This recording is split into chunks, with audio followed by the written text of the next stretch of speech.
بسم اللہ الرحمن الرحیم. آج کا جو ٹاپک ہے میرا that is Pacific settlement of international disputes. جیسے میں نے آپ کو پہلے کہا ہے کہ پیسیفک جہاں بھی انٹرنیشنل لاء میں یوز کروں گا تو اس کا مطلب ہوگا پیسفل. تو یہاں پہ Pacific settlement of international disputes means the peaceful settlement of international disputes. کہ وہ دو اسٹیٹس کے یا دو سے زیادہ اسٹیٹس کے درمیان جب ڈسپیوٹ ہوتی ہیں تو اس کو پیسفل طریقے سے جب سالو کرتے ہیں تو اس کو کہتے ہیں پیسیفک سیٹلمنٹ آف ڈسپیوٹس یا پیسفل سیٹلمنٹ آف ڈسپیوٹس. کہ وہ طریقہ کہ جس میں دو اسٹیٹس کے درمیان ڈسپیوٹس کو باہمی ہم آہنگی سے، پیار سے، محبت سے، گڈ ریلیشن سے، گڈ آفیسز سے، ڈپلومیسی کے ذریعے اس کو سالو کرتے ہیں تو this is called as pacific settlement of dispute اور peaceful settlements of dispute. International law بنا ہی اسی لیے تھا کہ دنیا میں امن آ جائے اور دنیا میں جو اسٹیٹس کے درمیان جو وار کنڈیشن ہے، جو ڈسپیوٹس ہیں، ان کو امن کے ذریعے، پیس کے ذریعے اس کو کیا کرے، اس کو ریزالو کیا جا سکے. ٹھیک ہے، تو اسی کی خاطر لیگ آف نیشن بھی بنائے، اسی کی خاطر یونائٹڈ نیشن آرگنائزیشنز بھی بنائے.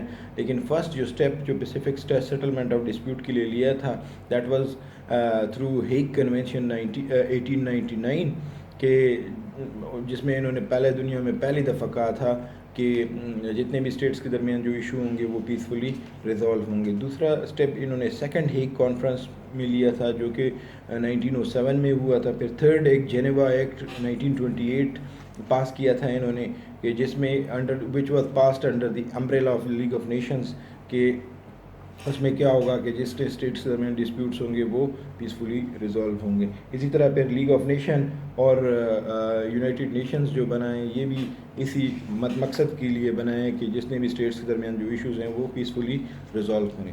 تو پیسفل سیٹلمنٹ آف ڈسپیوٹس جو ہوتا ہے وہ 3 طریقوں سے ہوتا ہے. ایک ڈپلومیٹک میتھڈ، ایڈجوڈیکیٹیو میتھڈ اور انسٹیٹیوشنل میتھڈ. تو جو ڈپلومیٹک میتھڈ وہ ہوتا ہے کہ جس میں ڈپلومیسی یوز ہوتی ہے. مطلب وہ کون سا ہے وہ ابھی میں بتاتا ہوں. ڈپلومیٹک میتھڈ کسے کہتے ہیں کہ this involves settlement of international disputes either by parties themselves or with the help of other states. Diplomatic solution methods میں کیا ہوتا ہے for resolving the international disputes case میں یا پارٹیز خود کرتی ہیں، مطلب دو اسٹیٹ جو وار میں ہوتی ہیں یا وہ خود کرتی ہیں یا ایک تیسرا اسٹیٹ آ کے ان کے درمیان کیا کر دیتا ہے، ٹیبل ٹاکس کراتا ہے اور نیگوسیشنز کراتا ہے اور پھر وہ ان کے ایشوز کو ریزالو کرتا ہے. ڈپلومیٹک میتھڈ جو ہے آف ریزولوشن آف ڈسپیوٹس جو ہے وہ ان طریقوں سے ہوتا ہے. پہلا جو ہے دیٹ از نیگوسیشن مینس بات چیت، کہ آپس میں بیٹھ کے بات چیت کرتے ہیں کہ یہ تمہاری غلطی تھی، یہ میری غلطی ہے، یہ تمہارا لینڈ ہے، یہ میرا لینڈ ہے، تم یہ کر رہے ہو، تم وہ کر رہے ہو.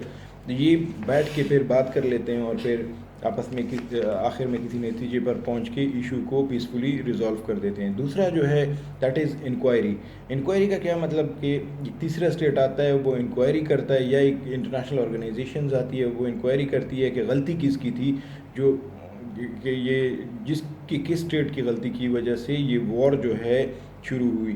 تو پھر وہ انکوائری کے بعد پھر وہ اپنی رپورٹ دیتا ہے اور رپورٹ میں کیا لکھتا ہے کہ یہ غلطی اس اسٹیٹ کی تھی، دیئر فور اس پہ یا سینکشنز لگا دیتے ہیں یا اس کو بتا دیتے ہیں کہ تم آرام سے بیٹھو اور تم آگے فردر جو ہے وار کو کنٹینیو مت کرو. تھرڈ جو میتھڈ ہے that is mediation, conciliation and good office. Mediation کسے کہتے ہیں؟ میڈیشن دو اسٹیٹس کے درمیان وار ہوتی ہے تو اس میں جب تیسرا اسٹیٹ آ کے ایک ثالث کا کردار ادا کرتا ہے تو this is called as meditation.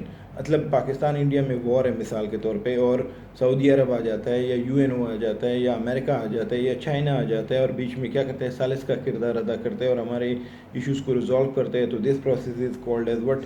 Meditation process. دوسرا ہے کنسیلیشن پروسیس کہ اس میں کیا کر دیتے ہیں، کنسیلیشن میں ریفر کر دیتے ہیں ایک ایشو کو، ڈسپیوٹس کو کسی آرگن یا باڈی کی طرف. کیا مطلب ہے کہ یا یونائٹڈ نیشنز کے سیکورٹی کونسل میں اس کو ریفر کر دیتے ہیں اور وہاں پہ اس پہ بات چیت ہوتی ہے، ڈسکس کیا جاتا ہے اور پھر اس کو کیا کہتے ہیں، اس کی ریزالو کر دیتے ہیں. پھر تھرڈ جو ہے that is good offices. Good offices مین اچھے تعلقات، کہ ایک کے ڈپلومیٹک وزٹس ہیں اور ایک دوسرے کی طرف آئیں اور اچھے اپنے ایجوکیشن یہ اسٹوڈنٹس کو ایک دوسرے کے پاس بھیجیں، بزنس مین کو ایکسچینج کریں. تو جب یہ چیزیں ہوتی ہیں تو this is called as what? Good offices. اچھا، دوسرا جو پیسیفک سیٹلمنٹ آف ڈسپیوٹ کا میں نے بتایا تھا دیٹ از ایڈجوڈیکیٹیو میتھڈ. ایڈجوڈیکیشن جہاں پہ بھی آپ سنیں گے تو اس کا مطلب ہوگا کورٹس کے ذریعے. تو ایڈجوڈیکیٹو میتھڈ مطلب کہ اگر ایک ڈسپیوٹ جو ہے وہ نہ ڈپلومیسی سے حل ہوا ہے, نہ ٹیبل ٹاک سے حل ہوا ہے, نہ نیگوسیشن سے حل ہوا ہے, نہ کنسیلیشن سے حل ہوا ہے, نہ میڈیشن سے حل ہوا ہے, نہ گڈ آفیسز سے حل ہوا ہے, تو اس کو پھر کورٹ میں بھیجتے ہیں یا کورٹ جاتے ہیں اس کو حل کرنے کے لیے. تو یہاں پہ کورٹس کون کون سے ہیں؟ یہاں پہ ہے یونائٹڈ نیشنز کا انٹرنیشنل کورٹ آف جسٹس ہے, یا یورپین کورٹ آف جسٹس ہے جو EU کے انڈر اسٹیبلش ہوا ہے, کہ وہاں پہ جا کے اس کو کیا کرتے ہیں, وہ اس کو سنتے ہیں دونوں پارٹیز کو, پھر وہ ڈیسیجن کر دیتے ہیں. This process of resolution of international dispute is called as what, adjudicative method. پھر تھرڈ جو ہے that is institutional method. Institutional method کیا مطلب ہے کہ انسٹیٹیوشنز ہیں, جیسے سارک ہو گیا, چھوٹے چھوٹے آرگنائزیشنز ہو گئے, یا بڑا آرگنائزیشن جیسے یونائٹڈ نیشن آرگنائزیشن, تو ان انسٹیٹیوشنز کو وہ ایشوز کو ریفر کر دیتے ہیں. تو وہاں پہ یونائٹڈ نیشنز کی جیسے جنرل اسمبلی ہے تو اس کی فلور پہ اس پہ ڈسکشن ہوتی ہے, اور پھر وہ اپنی ریکمنڈیشنز دیتے ہیں کہ اس اسٹیٹ کی غلطی ہے اور یہ اسٹیٹ جو ہے یہ سرنڈر کریں, اور یہ اسٹیٹ جو ہے تاوان دے, پھر وہاں پہ مان لیتے ہیں اور یہ ڈسپیوٹ جو ہے وہ پیسفلی ریزالو ہو جاتے ہیں. تو آج میں نے آپ کو بتایا peaceful settlement of international disputes اور pacific settlement of international disputes. Thank you very much.